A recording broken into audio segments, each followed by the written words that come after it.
Lock us in, load us in, pop in that 8-track, spin the tape. Here we go.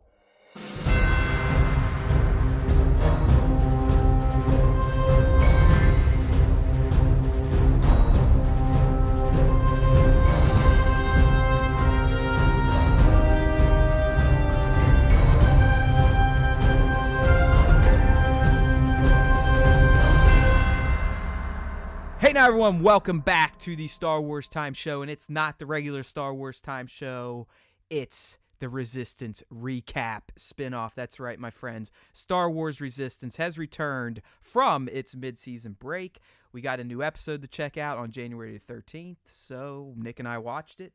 I did my thing the day after. I did the Easter eggs and franchise reference recap video, and then I did the review and recap video, and now we're back in our Star Wars Time Show podcast host seats to do the first Resistance recap of 2019. So, Nick, we got the new episode. It is the 12th episode in Season 1.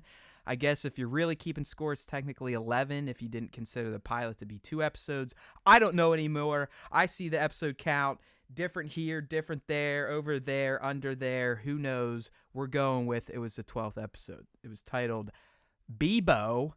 And, Nick, kind of as I predicted, at least in my head, I don't know if I shared this prediction with you, this return episode was pretty damn safe overall. Didn't get any first-order narrative woven into it. It was kind of a throwaway, self-contained episode. But before we get to our recap and review of what happened in Bibo, let's go ahead and talk about the imaginative Easter eggs and Star Wars franchise references that I had to cook up. So, really, the first one we got was the most tangible Easter egg in the entire episode, Nick, and that was when Kaz was visiting Sonara at her salvage yard, and she pulled up a Clone Wars era Z-95 starfighter. Yeah, I gotta say, this is the best one for sure, because like you said, it's tangible, it's right in front of us. They actually talk about it in the episode. You know, Sonara comes out, or Neeku comes out and says, oh, I think this is a Z-96, but no. Kaz stops him, he's like, no, look at these markings here. This is only from Clone Wars era Z-95s. Well, he so said you're it's wrong. from Reaper Squadron. And Yeah, Reaper Squadron. I looked it up, and I wasn't getting much on it. I mean, I did find a shot of the ship from the Clone Wars series, and it literally is the precursor of the X-Wing. It's not the Arc fighter that you may be thinking, some of you, from Revenge of the Sith.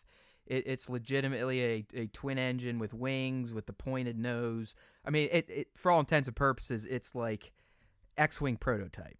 Yeah. So it was really good. It was a really good call out, and the Easter eggs. It was a really good little moment in the episode to show that Kaz does have this kind of historical knowledge of everything, even going back to the prequel eras when we had the Galactic Republic still around.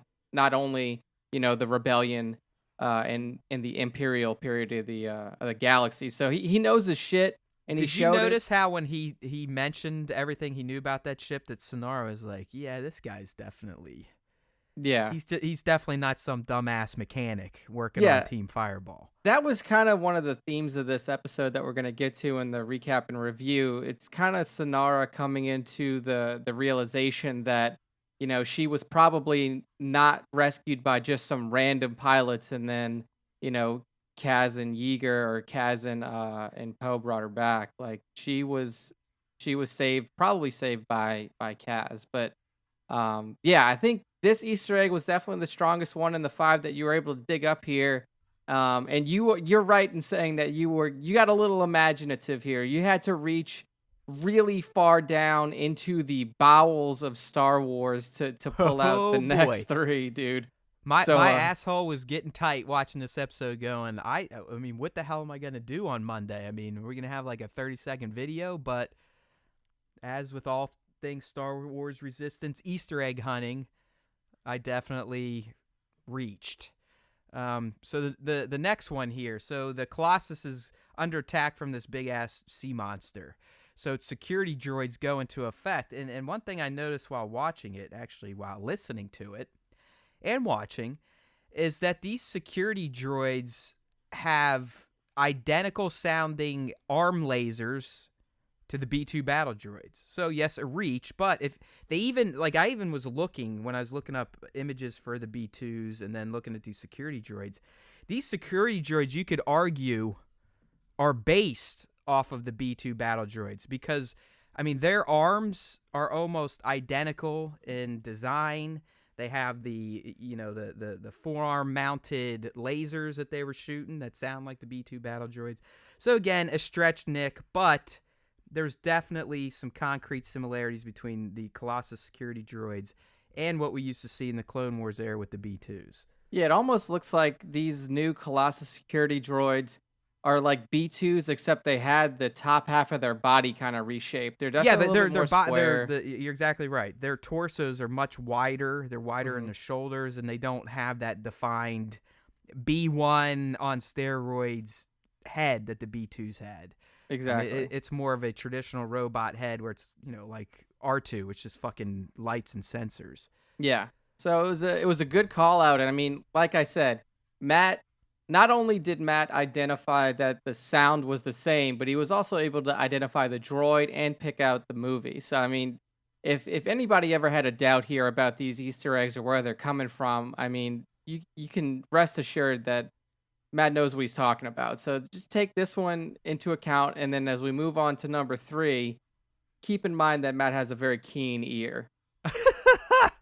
I don't even know if it's that, Nick, or if it's the fact that I literally watch Star Wars movies pretty much every day of the week now because of my 2.5-year-old. So through osmosis, I'm just like sucking in all the sounds of the Star Wars movies now because I physically can't watch them anymore. I've seen them so many times in these past 2 months. But as Nick hinted, the next reference, if you will, wasn't an Easter egg. It's another sound. So again, the Colossus is under attack.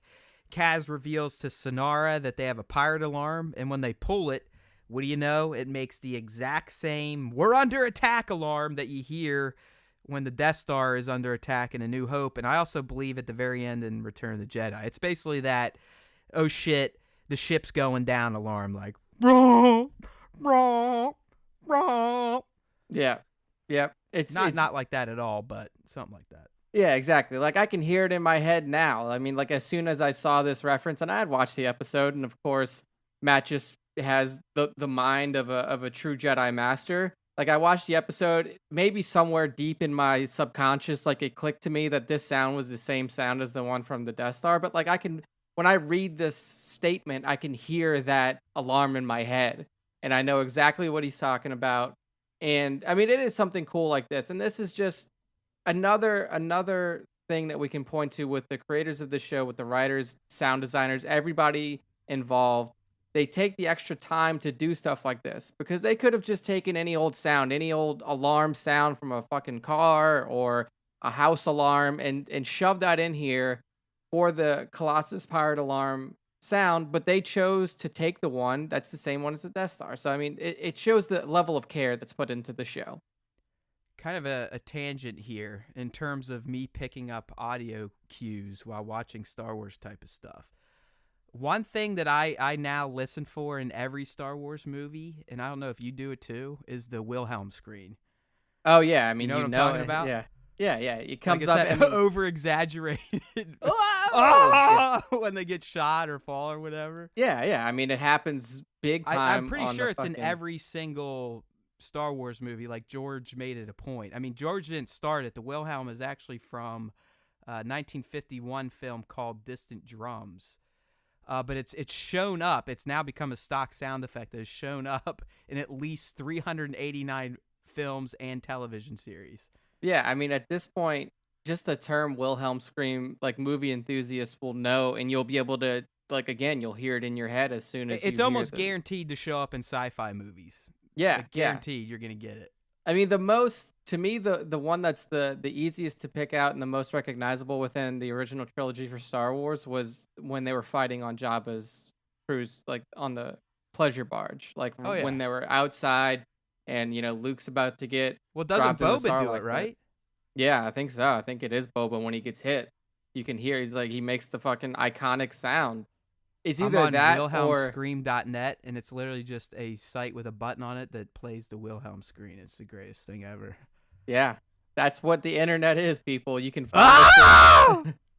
It's either when Boba takes the hit or when Luke knocks somebody off of the ship with his lightsaber, Yeah, like when he cuts himself free. as I just said, I've watched it like a million times. I'm almost positive it's when Boba is rolling down into the Sarlacc pit. Yeah. So another good call out, another sound bit that Matt caught. I mean, you have to also you have to realize that these sound bits come and go pretty quickly. It's not like it's a huge obvious Easter egg or reference like the first one was, where they're clearly talking about a I'm starting to Z95 question starfighter. if I'm even watching the show at this point or if my ears are just glued to the sounds.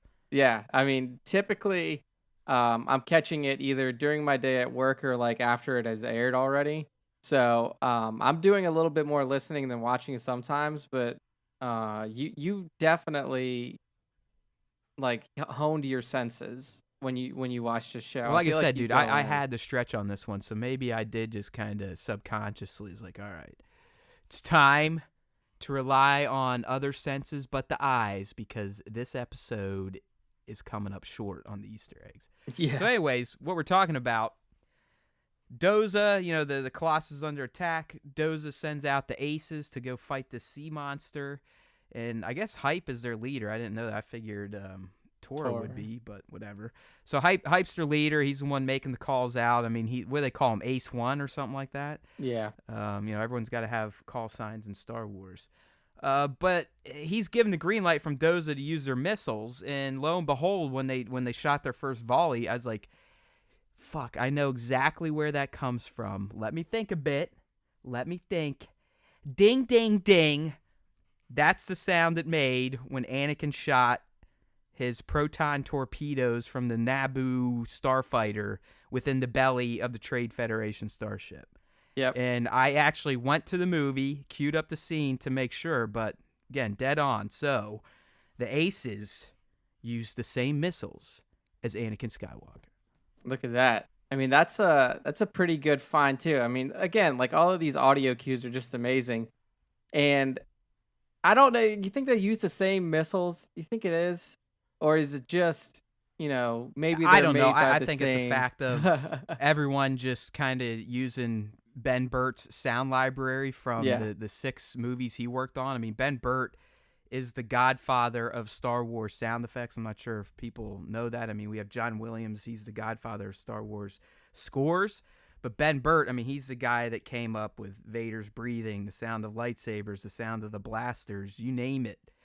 And he worked on the originals and the prequels. So yeah. If you go back and watch some of the documentaries from the prequels that are included on the DVDs or if you do have the super special edition DVDs or the Blu-rays for the original trilogy, you'll see Ben Burtt's work, and like it was really cool how he shows you the way he came up with lightsaber sounds, and then also the like the AT-AT walker sounds, like for when their legs are like I guess it was like the tension in their leg. Like he shows a lot of stuff. He shows a lot of stuff in those behind the scenes things. So if you haven't seen that yet, go ahead and watch it.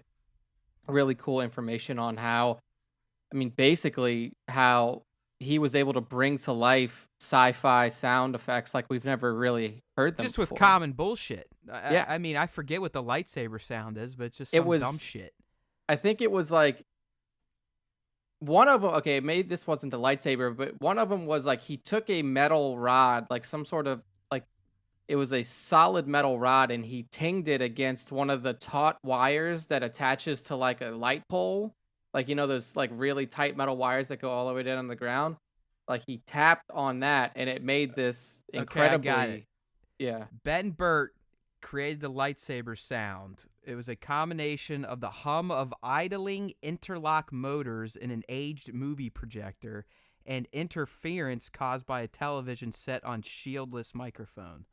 Oh, geez. That's why, like, I'm telling you, like, these sound designers sometimes, I mean, they're like far out motherfuckers Yeah. I that think come what up I with this shit. was, They just sit all day with their little, as Nick was talking about these behind the scenes, like they wear this over the shoulder tape recorder essentially, or they did back then, and they just kind of go around and like knock on shit and then go back to studio and mix it together and see what they got.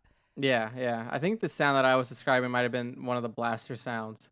But Yeah, I mean, also within those behind the scenes too, you get to hear the Foley artists' work. So the Oh Foley yeah, artists are they're the the ones guys that that do like like to the do when people are walking on dirt versus snow and leaves, or when someone yeah, gets shot in the head and their head explodes. That's the squishing sound. yeah, I'm telling you, as I've said many times before, I hate myself for not figuring out that I want to be in movies when I was a little kid because I could be doing stuff like that.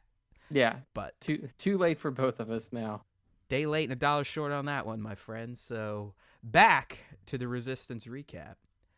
All right, so down to the last one here, and guess what, people? It's not auditory based.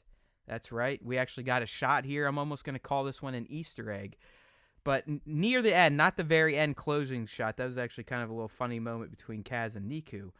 But as the threat was vanquished and everyone was happy and they were kind of having their Miller time moment for this episode, I believe there is a very explicit shot created to call back to the iconic scene at the end of The Empire Strikes Back when the rebels are licking their wounds and you got the twins on the right, the droids on the left, looking out to the Milky Way as Lando and Chewie pull out in the Falcon to start their hunt for Han. And in Resistance, we had Tam and Neeku as the twins, and then Bucket and Yeager as the droids. And I do think it was a direct nod to that moment. I really do too. Like once you freeze frame it and take a look at the shot like you have in the breakdown video and the Easter eggs video, it's almost undeniable that it's meant to mirror that shot. I mean, even the shape of the bottom of the Colossus where they're standing is kind of like a mirroring of the shape of the window that they're looking through Yeah. um in ESB. So I think it's a good call. Like this is a really good I would call this an Easter egg. Like it's a solid Easter egg that really keen-eyed fans would catch. And then like even casual observers of Star Wars, if even if you freeze framed it and gave it to them, they probably wouldn't be able to pick it out and say like, "Oh yeah, this is from something else." No, Like you got to this, be a nut job for yeah, sure. it's a Which solid, I'm a solid proud catch. nut job. Yeah, yeah. I mean, yeah, it's a really good catch, and it was a really cool way to, like you said, not really close out the episode, but kind of bring it towards its close as the end, like you said, was focused on Neeku and um Kaz as Neeku was getting his hands on a new possible pet. But yeah, I mean I think that wraps it up for the Easter eggs for this episode.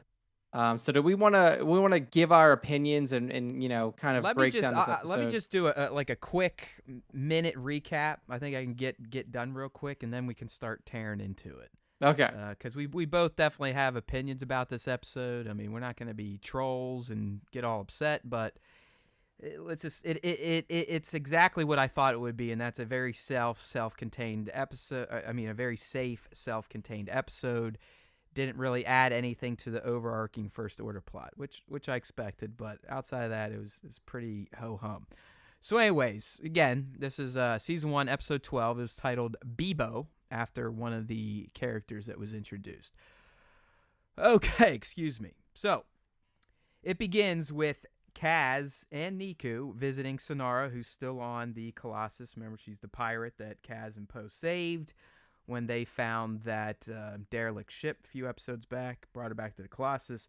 She's kind of assimilated there and has become a spy for the pirates.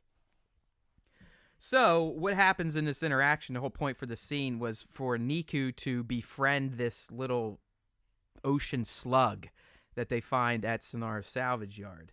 And he kind of takes it on as a pet, almost like a kid. I mean, he starts making out with it, giving it tongue right away. I mean, Neeku, if you've been watching the show, you know he's kind of an odd character, but that's why we love him. So anyways, they bring it back to Team Fireball. Yeager's not a fan because apparently this ocean slug smells like shit. Like permanently, that's just its normal smell. So that causes a little tension. Kaz's like, I'm out.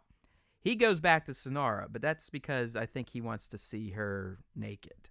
That's my opinion. I definitely think Kaz has a crush on Sonara, but the two are kind of intertwined in this show. So they kind of go off on their own. They got their little thread for this episode. Neeku eventually pisses Yeager off to the point where Yeager's like, you got to get rid of this Bibo guy, his little pet. Neeku's like, all right, I quit. He bails, runs away. Tam's like, Yeager, you're a dick. She goes look for Neeku. Long story short, Sonara and Kaz are out salvaging, or trying to salvage, where she's really just out there to try to pick his brain to figure out who the hell he really is. And that's like one of the only items of note from this episode we got is Sonara and Kaz and kind of what they're figuring out about each other. And then something for Kaz himself. But anyways, while they're out salvaging, a big ass, like Kraken-like Star Wars style monster shows up. And it heads off towards the Colossus. Guess what it's looking for? It's looking for Bibo. That's right, it's Bibo's mommy. So Neeku eventually finds Bibo. He's with the Shell people from a few episodes back. They're basically walking turtles. And the runaway brother and sister. I believe their names are Kel and Ayla. And Ayla may have some force powers. Anyway, she says, she looks at Bibo and be like, he's a sign we're all fucked. And she's right, because the big thing that Kaz and Sonara find is coming to take out the Colossus to find her baby. Kaz and Sonara return. They set off the pirate alarm. Doza sends out the Aces. The Aces are trying to blow this thing up. Nothing's happening until Neeku realizes, oh, it just wants Bibo. At which time, he rolls out. You got some good dogfighting going on with the Aces. Kaz joins the fray. They're blowing it up. They're shooting missiles at it that sound like Naboo starfighters. It's crazy. Kaz is saving people. He's being a hero. And then all it really took was for Neeku to come out on deck, hand over Bibo, Miller time, let's rock and roll. So that's Bibo in a nutshell. And as most of you probably tuned out listening to that recap, not a lot going on, right, Nick? Yeah, it was. I'm pretty safe in saying that I think this was my least favorite episode of the season so far. And I can't really blame it because, it's something you said before, right before we started. It's coming back from the holiday break. It's the first episode back into the new, from the mid-season break. And they're not really expecting everybody to have jumped back on ship yet. But I do feel like they could have had some plot progression, even a little bit of plot progression in here outside of just the one scene between Sonara and Kaz.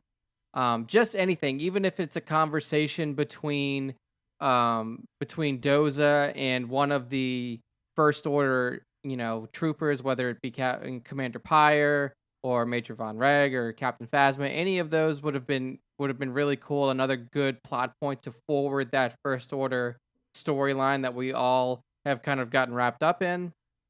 And I think for me, the reason that this one fell so flat is because I watched that trailer that we talked about on the previous cast, and I was hyped. Like, there was so much cool shit in it that I was really expecting to like come into this with a bang. And then I saw this, I was like, man, this whole episode's about fucking Neeku and like a little squishy slug thing. And then the only plot progression we get is with Sonara and Kaz, and it's barely any. So I was pretty disappointed, but it is kind of a setup episode, like you mentioned, and I expect the show to get better moving forward. No, you're exactly right. This was Neeku's episode. I mean, at this point, there have been other character-specific episodes. Yeager got, Yeager got one.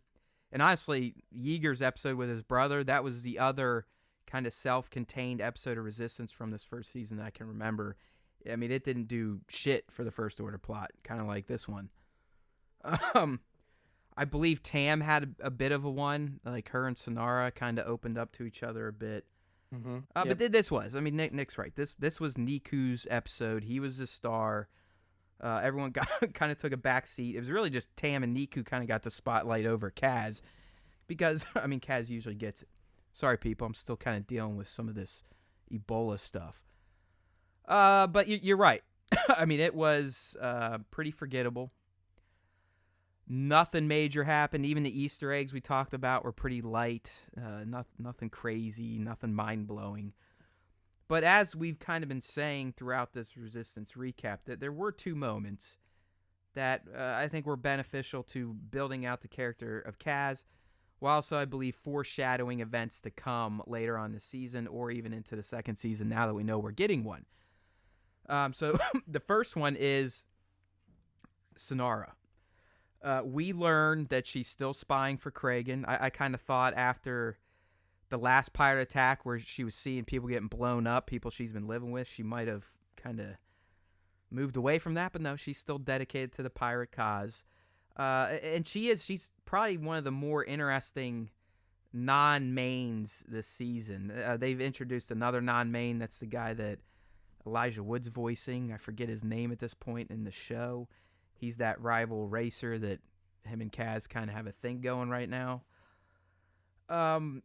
But Sonara, I do believe, is going to have major implications for Kaz moving forward. So I did like seeing them kind of flesh out their relationship a bit more. As I said, I do believe Kaz kind of has the hots for her. He does not know she's a pirate yet, but she's starting to figure out that Kaz may be more than just the happy-go-lucky, all shucks, clumsy fool that he's playing. And he kind of gives things away. You know, earlier we talked about when he knows all this stuff about the Clone Wars. I think in her head, she's like, man, only people that grew up in the core systems, you know, in the Republic, New Republic, would probably know about that stuff. So he's not just some bum from out here. Plus, Kragan showed her some footage of her rescue, and you can clearly see the back of Poe. Kaz, I believe, is still kind of covered up in the smoke. But what I'm angling at here, Nick, where I think things are headed, I think ultimately this season, Sonara is going to have a choice, and maybe Kaz. And I believe it's going to come down to, does Sonara sacrifice the relationship she's forged with Kaz, Tam, and people on the Colossus for the pirates in the First Order? Or does she sacrifice herself and turn on the pirates, maybe in her last act, to save Kaz or something? I think that's where things going. I think she's going to find out about him before he finds out about her. But I do think because of the bond they've built up that they're not going to instantly rat each other out. I think they may try to help each other first. But when it's all said and done, I do believe Sonara will make a decision to save Kaz and company at the expense of her life. I think you're dead on about the decision point coming for Sonara. I think it's been set up now to the point where I really think she's gonna have to weigh her relationship with these people and the pirates. Yeah, yeah, for sure. I don't know if it's going to lead to her death, but I do think that there is going to be one of those decision points coming, and she's either going to stay on. I could see her staying on as a semi, main or a Right. recurring character, or she's just gonna she stays, she helps Kaz in the crew of the Colossus, and then she just goes on her own. Like she goes about and makes a life for herself somewhere else in the galaxy. So those are the two options that I see for her. I think you're right. Unless somebody feeds information to Kaz that like, hey, it's pretty clear Sonara is, doing some shady shit here. You should probably, watch yourself. I don't think he's going to come to it on his own because he is caught up in that infatuation, and it's very much on his side and not so much on her side. Like she's starting to come around in a more platonic kind of way, like you were saying, really starting to enjoy her surroundings, the people that she's working with on the Colossus, Well, and I just also think, at least now, she's becoming more buddy-buddy with Kaz because she knows that he knows more than he's letting on. yeah, yeah, she's definitely I still looking to think she's mine this trying to guy. use him where he just wants to be around her. Exactly. Yeah, she's looking for information. She's looking to find out like what this dude, is actually doing, what his mission is, and then possibly is there any kind of information that she can get from him that could benefit the pirates and possibly even, the First Order. So she's got way different motives in mind than what Kaz does. Um, and then I guess the other thing that you were going to mention, the progression and possibly a little bit of foreshadowing, which we may see in further episodes, is Kaz really steps into that hero role a little bit more than he had in previous episodes, especially when it came to piloting the fireball and going around and trying to, save people from being crushed by this massive sea monster. So that was really good to see him step up instead of just like bumblefucking his way through a situation like he usually does. Like he makes a decision, he gets on the Colossus immediately, starts to warn people. They don't listen to him. And then when the opportunity comes and the aces are deployed and he gets in the fireball, he really comes out and shows that he has that hero ability Well, within it's him. even, I mean, the character we're just talking about, Sonar is the one that basically convinces him to get in the ship and join the fight. Yeah. I mean, she's the one that grabs him and is like, hey, man, go protect us. And I don't know, something if that's her, like, trying to figure out his skills and, like, okay, this guy's not just a mechanic. Look, he can do this and that and this. But as Nick said, I mean, I brought it up offline. To me, this is the first episode where I looked at Kaz and what he was doing. I was like, he's starting to become the hero. I mean, I knew he was always going to be he is the main guy, for Christ's sakes. But for the first time, as Nick so eloquently put, he didn't feel like he was bumblefucking the hero role. yeah. He was actually, I wouldn't say Luke Skywalkering it, maybe Poe Dammering it a little bit, but maybe even a Han Solo reluctant hero. I don't know, maybe he's more like that. I mean, he's not a scoundrel smuggler type, but I do feel like Kaz is reluctant to be that guy, don't you? I think a lot of times what happens is he accidentally finds himself in situations where he has to play that role. Yeah, he has to be that guy, but you said Yeah. it perfectly. He got there by accident, so he's not prepared to be that guy. Where this time, even while Sonar's the one's like, hey, go do something, it felt like he was doing it as more of a hero versus the reluctant hero. Yeah, yeah. So I think it's a really good progression point for him personally, and it also builds his confidence. I mean, the first thing that we see when Kaz makes his way onto the Colossus station when in the first episode of the season is that, he accidentally kind of boasts about being a really good pilot, and then he essentially gets embarrassed in the race versus Tora. Like he does well and he holds his own, but he loses, and people, I don't want to say lose respect for him, but the boasting that he did and the boasting that Neeku helped magnify in the first episode essentially led to him being looked at as a little bit of a joke here on the Colossus. And now with this episode, he steps up. He actually goes out and makes a difference in a meaningful way. And people are starting, this could start the turnaround for his image for the rest of the people on the station. Oh, without doubt. I mean, Doza was watching what he was doing in the fireball when he went out to attack, because the fireball was not launched with the aces. I mean, again, it was after the fact. It was Yeah. Sonar saying, dude, go get it. And Yeager's even waiting for him with the helmet. Like, yeah, have at it, bro. Like, people know what Kaz can do. I think this is the first time Kaz is starting to realize his role and what he can do to help others. And that's only going to increase because he is a Resistance member at this point. And we know from that mid-season trailer that plot's going to get pretty heavy, and he's going to be at the center of it with Poe, and then obviously helping the Colossus people to fight back. So I'm really interested to see where Kaz goes from here. Outside of that, Bibo, kind of a stinker as an episode. I mean, it was weak on the Easter eggs, weak on the overarching First Order Resistance plot, but gave us a few nuggets in the form of building up Sonara as a character and then her relationship with Kaz and the future implications that could have. And then we also got Kaz being more of a traditional Star Wars lead. I've liked how he's been unique, and he's not just, the Superman type of Star Wars hero. I like that he has flaws. He's kind of goofy, clumsy.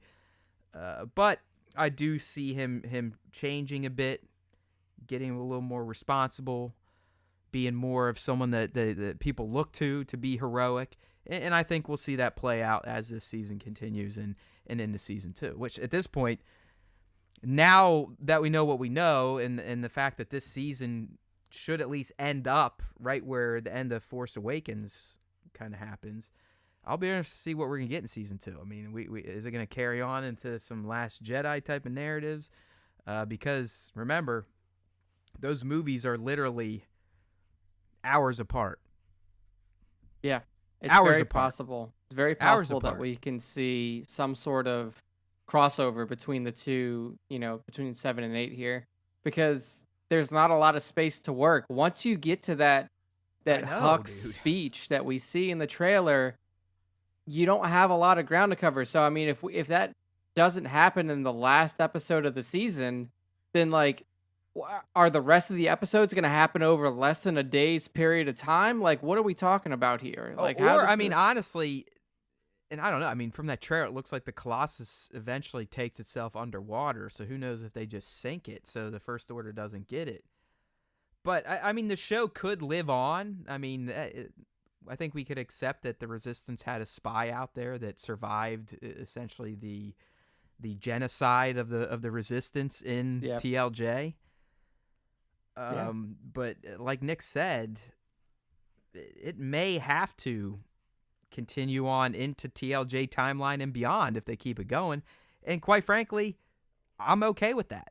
yeah. I'm all on board because as we saw in that mid-season trailer, as we've seen in a few episodes that dealt with the First Order plot, this show has given us some nice little lore nuggets that we either didn't know, have never been written, or just they're brand new. Here you go. This is how this happened. This is how the First Order built up their war machine.